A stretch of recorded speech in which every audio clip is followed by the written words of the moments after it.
T20 World Cup scheduling controversy may be over, as multiple reports have claimed that ICC International Cricket Council has officially informed Bangladesh Cricket Board that it's been replaced by Scotland.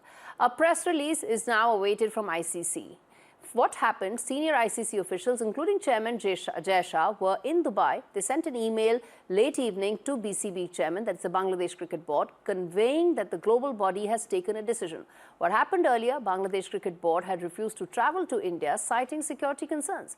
Pakistan, it seems, was even instigating Bangladesh and now has reacted to the exclusion, with PCB Chairman Mohsen Naqvi now saying that Bangladesh was treated unfairly by the ICC.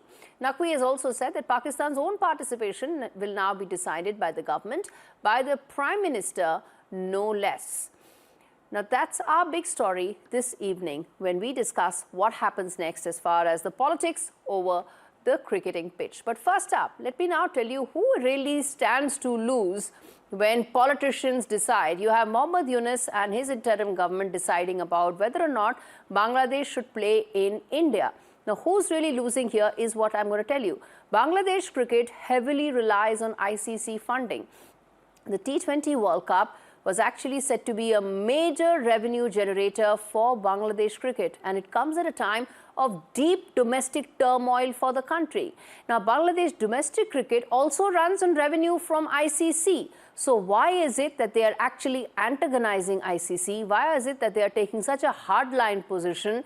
Because not only are they missing a global platform, Bangladesh cricket is missing a global platform, cricketers are missing a global opportunity to perform at their career best, but Bangladesh Cricket Board is antagonizing ICC and putting an end to all possible revenue streams that may come through in the future. Atul Vasan, former Indian cricketer, joined us on the broadcast. Boria Majumdar, who's consulting sports editor at NDTV. Professor Sanjay Bhardwaj, former chairperson of CSAS, as well as Rika Roy, sports editor of NDTV, with me on the broadcast. Rika, let me start with you. You broke this story earlier in the evening. We spoke about the ramifications of it. But first up, I want to understand from you that when BCB was told about ICC's position, 48 hours you have, respond to it, or else a decision would be taken. What is it that your sources are telling you that the reason why Bangladesh Cricket Board stuck to its hardline stance? Well, what I understand is that it came down to the egos of a few men out there who who had won the battle by pushing ICC and pushing ICC enough. Even after having lost the vote, they only got 2 out of the 16 votes during the board meeting. However, they did not think, they were not convinced at the end of the voting that it was over for Bangladesh, and in 24 hours time, if they did not decide to come to India, they would be replaced by Scotland. They were sure that something could probably come up in the interim period, in the last moment. There could be a last moment twist, but you see, ICC was very clear with what they said during the board meeting. If you do not come, citing security reasons, then we will replace you with Scotland. Also, what really ticked off ICC was Bangladesh Cricket Board, without informing ICC of their decision, they went and did a press conference. ICC got to know about their decision through press conference and not from the horse's mouth. That really ticked off ICC, and then they decided to send this letter straight away to Bangladesh Cricket Board.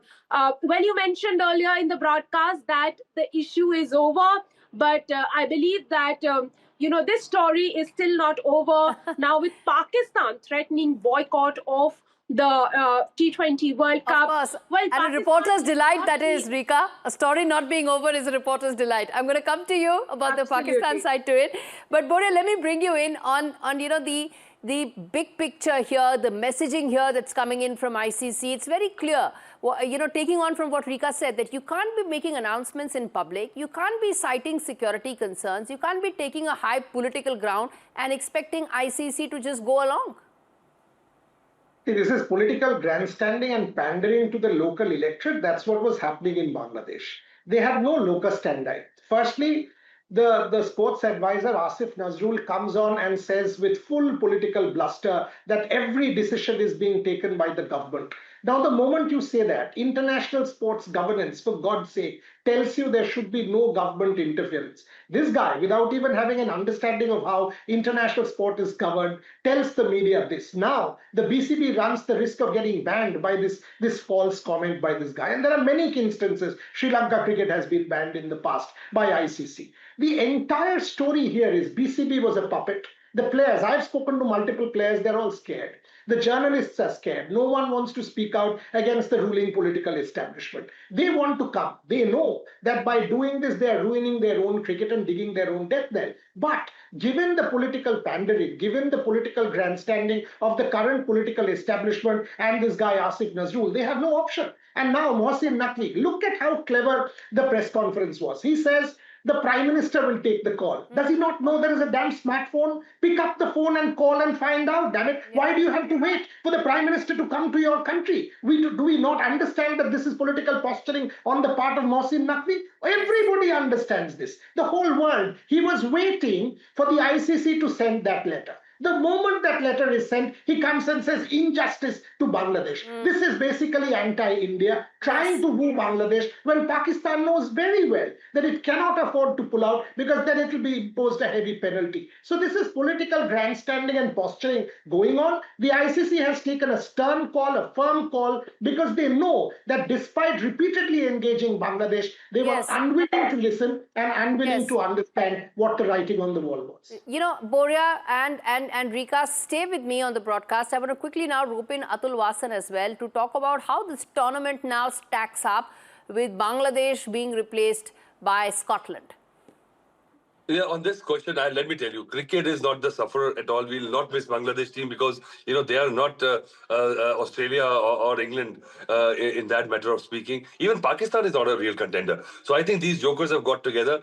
And I think Scotland might be a blessing in disguise because the whole cricketing world is crying out loud for a few of the other teams to step up and at least in T20 give competition. And I think Scotland on a given day can take Bangladesh on any. And Bangladesh has got no superstars now. So as it is, cricket will not suffer at all, let me tell you. The whole world will go on. And if Pakistan is going down this road, I think, you know, because the sanctions, Bangladesh also don't understand. They lose $300,000. The financial loss is there, but players have always been collateral damage. The politics, geopolitics of these two countries is making a mockery of what is going because, you know, and security concerns, I mean, at least have the guts to take a call, thinking just it's a decision, we are sulking. That is why, because you've removed one player. Don't say security concerns. If there is a security concern, there are 20,000 Bangladeshis living around my house in Delhi. You know, they are feeling more secure in India than in Bangladesh. Okay. Sanjay Bhardwaj, let me come to the other political aspect of it because, you know, it's essentially a political issue. There's politics happening on the cricket pitch and that's why this story has taken the shape that it is. Sanjay Bhardwaj, you have Pakistan showing complete solidarity with Bangladesh. You have interim advisor Mohammad Yunus now essentially mainstreaming radical thought to such an extent that they are willing to compromise the cricketers' careers, all of it for a hardline position. I think this is a clear-cut evidence that now Bangladesh is ruled by the Pakistani mindset. And these are the forces who represent the forces of 1947, who believed in the Islamic nationalism and all that. So it is a clear-cut evidence. And, you know, Asif Nazrul, he has always been anti-India and his mindset is pro-India. So they are part of the interim government. They are the advisor for the sports, and you can say this government does not have any legitimacy, any constitutionality. So what they are doing, they are basically creating a political rhetorics for the next election. Either they are they are understanding in two ways to defer or to postpone this election. Number one, or if the election is compulsion because of the international community's pressure or Bangladeshi community's pressure, so you polarize in a way that you can get some supports within Bangladesh. So they are trying to, but I think they should de-link with the sports from the politics, whatever the domestic dynamics and domestic politics is there. This is one thing. The second thing, I think they are playing with the Bangladesh economic development, Bangladesh Yes. law and order, what Bangladesh has progressed in last a decade and more, while the Bangladesh was graduating from the least developing country to the developing countries. Yes. And the per capita income was far better than many of the South Asian countries. Yes. But what they are doing, these ruling elites today, Yes. they do not have any legitimacy, and they are playing with the It's the national same growth. situation They are about playing ruling with the national elites economic looking to value. take the So I country think down. the Bangladeshis should understand this, Yes.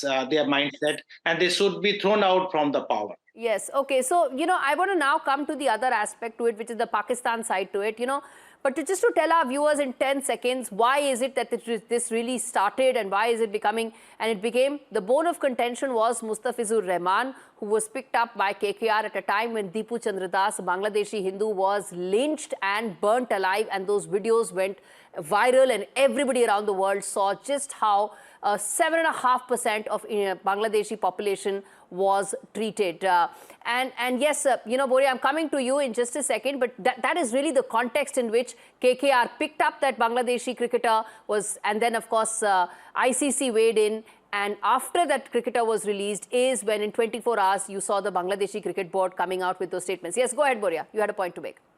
Yeah, just now we've heard that Ishtiaq Sadiq has resigned, who was one of the influential directors of the Bangladesh Cricket Board. He's just about resigned. Okay. He's resigned some time back.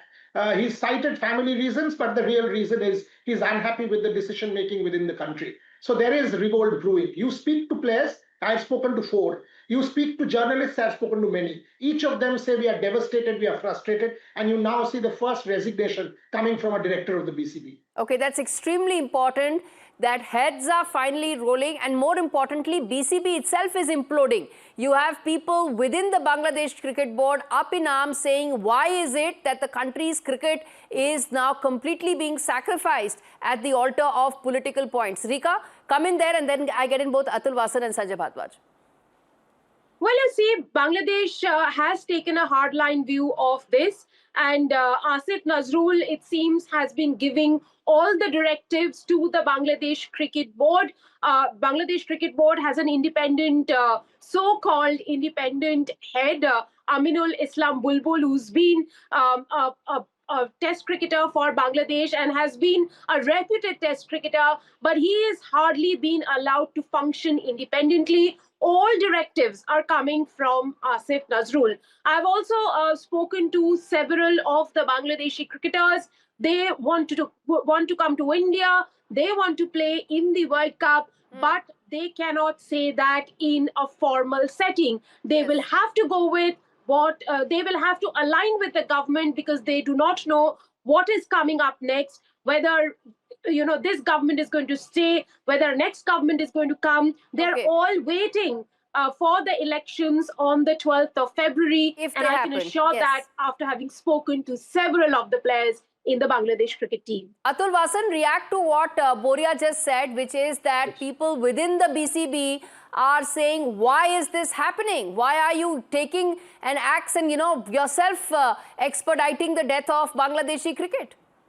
So this is what happens. When you're angry with your face or you don't like your face, you cut your nose and you try to insult your face. This is what they've done, because the political regime has decided. I feel sorry for the players, yes. And by the way, let me tell you, Bangladesh has got no identity in any other sports in the world except cricket. Yeah. There's nothing in Bangladesh. Have you ever heard a Bangladeshi win any medal anywhere? No. And so the main thing they have got is cricket, and now they have brought it down to this level. So they're not thinking. And I think all the insights and all the brain work is done by their old,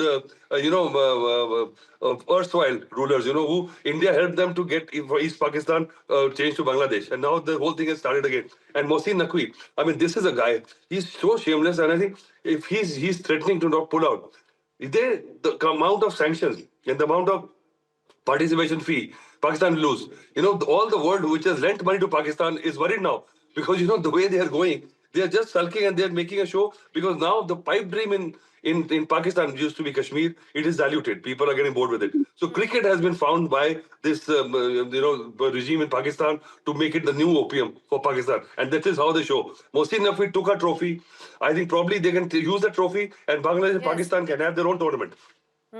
Syed Ashraful Haq was a former BCB General Secretary who's actually said that Bangladesh will be considered a potential troublemaker going forward in global sporting tournaments and will be secluded from international cricket community because, this sets a precedent about how a country's team, a cricket board is viewed, and that could be that of a troublemaker, something that will do huge damage to Bangladeshi cricket. Very quickly, Rika, because I want to get in Syed, I want to get in Mr. Bhardwaj as well then. While we are talking about Bangladesh and Pakistan, let me remind all our viewers, this is not the first time that a team has gone out of the T20 World Cup. 2009, Zimbabwe opted out of the T20 World Cup because of political reasons. They knew at that time they wouldn't be given visas to travel to England, so they opted out and they were replaced by Scotland. Okay, so Mr. Bhardwaj, let me give you the final word here, so to say, which is that while we are talking about the entire saga that has played out on the cricket pitch, all of this was planned as far as the politics of it is, and as some of the other panelists also pointed out, the growing convergence between Bangladesh and Pakistan, the mainstreaming of the Jamaat thought that has happened in the last 1.5 years under Mohammed Yunus's interim government is really now the long-term damage done to Bangladeshi social political fabric. Yeah, you are absolutely true, because now Bangladesh is ruled by the enemy of Bangladesh. Basically, there were a Digital Security Act, and that Digital Security Act was brought by Sheikh Hasina. But really, who is enjoying and who is using this draconian act is this government, this interim government. Basically, a few days back, two journalists, the newspaper offices was burnt. One is Daily Star and one is Prathamvalo. Yes. And they had an opinion that let the Awami Leagues participate in the election. So whoever coming a popular sentiment, today you go to the Bangladeshi people, that 75% Bangladeshi people will reject this verdict, what the BCB has done. So I think they are playing with the sentiments of the Bangladeshi people. They are playing with the inclusive ethos, what the Bangladeshi people had been enjoying and having. Now they are trying to push this in the hands of the radicals. And I think that would be very unfortunate for Bangladeshi. That cricket has been doing very well for last a decade and more, and now they want to correctly pointed out the co-panelists that this is the only game that they have been doing very well, and now they are playing with this. They are politicizing cricket, and I think this would be a setback to the sports spirit of Bangladesh. I think it's a very I'm sorry to hear about Bangladesh cricket board's decisions about this issue. Okay, now, there's one aspect that I want to now touch upon, which is regarding this Pakistan solidarity, that comment that came in from the Pakistan Cricket Board, adding yet another twist. Essentially the idea is to create some sort of an uncertainty to the World Cup tournament. They can't exit, but they want to create uncertainty because India mein ho raha hai, to thoda sa ek uncertainty create kar do. Is that what it is, Boria? I think one point, I think they are trying to forget what they have seen in 1971. That what is Pakistan, what is terrorism, what is radicalization, what is extremism, what is genocide. They have defaced the statue of the father of the nation. They have removed him from the currency notes. I mean, we can have a separate discussion about the descent of Dhaka, but let's come back to the point about the Pakistan Cricket Board comment. Boria. But Gauri, Pakistan is not traveling to India at all. They are playing all their matches in Sri Lanka, despite the host nation being India. Right. You see, the point is very simple. Who took the decision on this hybrid model? The ICC board. Has the Pakistani government and the Pakistani cricket establishment accepted it? 100% yes. That's why they're traveling to Sri Lanka and playing. Who took the decision on Bangladesh? The ICC board. It's the same board. 14-2. That's the result. Pakistan, Mohsin Naqvi is saying Bangladesh, injustice has been done. Other countries will also support. Where are these other countries? Bangladesh, 1 vote. Pakistan, 1 vote. You have lost 14-2. Smell the coffee, see the writing on the wall. You are marginalized, isolated, and completely alienated. So stop this political pandering. Everybody understands it is political posturing. In that ICC vote day, you did not utter a word about pullout. Today, when you were asked, you said this is a government call. For God's sake, it's a government call. Everybody knows it's a government call. Why are you saying that to us? You are the Interior Affairs Minister. You have the courage to state what the government call is. Then tell us, what is this political pandering and political posturing and grandstanding that you are doing? You are 100% right. It is an attempt to create uncertainty and intrigue and leave things hanging in the balance, trying to derail India as hosts. India knows well too well, and so does the ICC, that this is not going to work. As Atul said, cricket will move on. The only loser in this so far is Bangladesh. If Pakistan wants to become another one and join hands, they are welcome. You know, Atul Vasan, the fact is Pakistan cannot afford to do anything that jeopardizes its revenue stream. Pakistan Cricket Board, the revenue stream, if you look at it, it exists because of the revenue streams that come in from ICC. कितना भी बोल ले मोहसिन नकवी, पैसा बोलता है सबसे पहले. अरे देखो, उनको कोई फर्क नहीं पड़ता है, उनको पता लग गया है, बिकॉज वो अपना सत्यानाश कर लेंगे. Because Mohsin Naqvi, I think basically this Mohammad Yunus, I had respect for him because he is a Nobel laureate, and I thought maybe now Bangladesh will have this intellectual educated regime. But I think he's a clone, he's a plant from Pakistan, and Pakistan is making sure that they are sent to the doom to take the revenge of 71. I think that's it. And they, Bangladeshis don't open their eye and keep on getting, चने के झाड़ पे चढ़ा रहे हैं. और मोहसिन नकवी के लिए क्या है? In our cricketing parlance, there's a word, GTU. गिरे तो गिरे, but टांग ऊपर है मेरी. वो मोहसिन नकवी है. All right, I'm going to leave it there. Thanks much to the gentleman and Rika for joining me on this special broadcast. As far as World Cup is concerned, India's chances are as bright as they ever were. Bangladesh loses, Bangladesh cricketers lose, and as far as Pakistan is concerned, well, yet another day, yet another funny statement and comment coming in from the Pakistani Cricket Board chief. Turning attention now to more news coming in on the broadcast.